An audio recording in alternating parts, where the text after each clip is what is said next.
Hi everyone, Aidan here at the trailer. Today we're going to be taking a look at the Swagman XTC2 TILT and seeing how it fits in the back for 2022 Ford Maverick.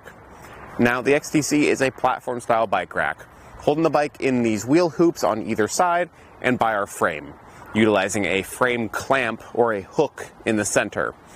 Now because of the frame hook and any sort of frame contact, we do want to avoid carbon frame bikes. And because it uses a hook rather than a cradle with a strap, it's not going to be the best fit for alternative frame bikes. Because those downward sloping frames, you're not going to be able to get a good grab on it with these hooks.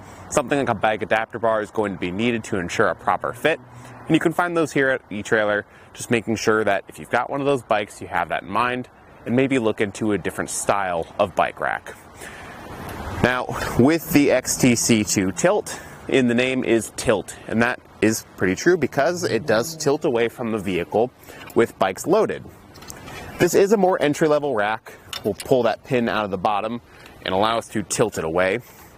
So it's not the nicest thing in the world, lacks a lot of convenience features that I would like to see in a bike rack, but the fact that it tilts is pretty unique. Most entry-level platform racks don't tilt. So if you're looking for somewhat easier access into your bed, this will help you get it with the bikes loaded. Nice because we don't have to unload them. And even though the tailgate doesn't fully open on your Maverick, there's just not the clearance for it. It does help if you're lifting something heavy into the bed, maybe like a cooler. You can get it in through here a lot easier rather than having to lift it up and over the sidewalls of the bed. With any bike rack on the Maverick though, you're going to have issues clearing that tailgate because of how close it sits to your hitch. That's just something that I've found with all the testing we've done here, that if you want the clearance, you're going to need to use something like an extension for your hitch, which can sacrifice weight capacity, or using a swing away arm. Now, getting the bike unloaded is pretty straightforward.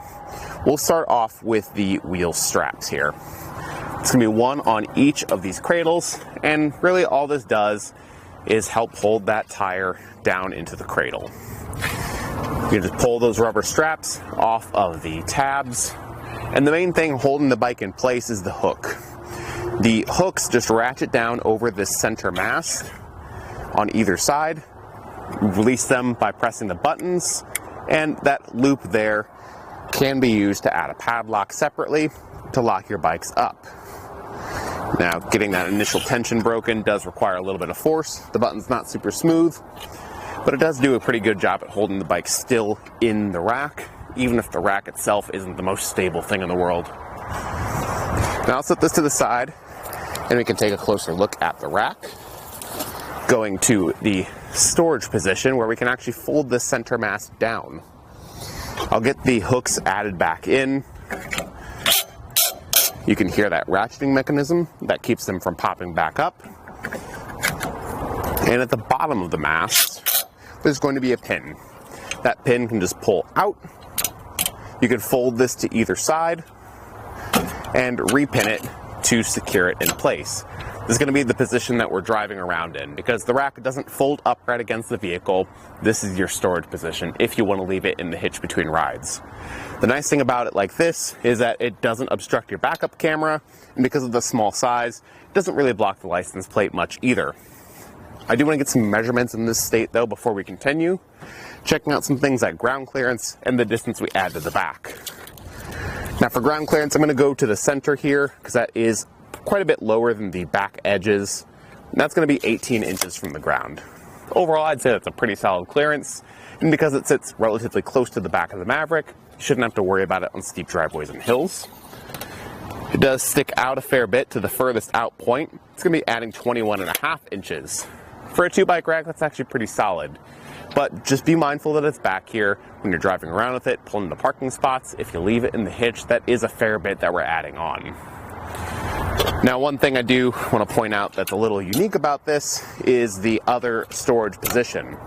So if you're not leaving it on your vehicle and you're storing it in your garage, you can actually fold the sides up by using a similar pin system as we saw before with that mast. And if your cradles aren't completely tightened down, you'll notice they'll start to kind of fall with gravity here. But regardless, in this position, once you get that pin aligned and popped back in, This makes it a lot more compact and easier to store if we keep it in our garage. I wouldn't drive around with it like this personally, just because it's going to block your backup camera a fair bit, but for the garage, it's pretty solid, and not a lot of other racks do this, so it's nice and unique. Moving our way down to the hitch though, it is going to be working with our 2" by 2" receiver tube. It will work with an 1¼ inch hitch as well, and the anti-rattle bolt does a pretty good job at keeping it still in the hitch. The main thing is just this pivot point here is maybe a little bit weak, but that could also just be because we've had it down in the shop for so long. If you're looking for alternatives though, I would maybe look into the Hollywood Rack's Destination. It's a pretty similar price range, but it's going to be more accommodating to alternative frame bikes. Work really well for kids' bikes actually. It has the same 35-pound weight capacity per bike, and in my opinion, it's a much more solid bike rack. So if you're looking for something at that entry level that's maybe a bit of a better fit and more accommodating, that's the way I would go. But if you like this for the easy storage, then I think it's going to be a pretty solid fit on the 2022 Ford Maverick. Thanks for watching. Here on our test course, we'll start by going through the slalom. This is going to show us the side-to-side action. This simulates turning corners or evasively maneuvering. Once we get to the full speed bumps, we'll see the up and down action. This will be just like driving in and out of a parking lot, parking garage, or driveway.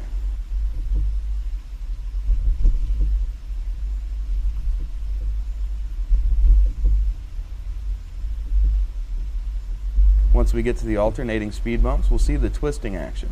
This will simulate hitting a curb or pothole or driving over uneven pavement.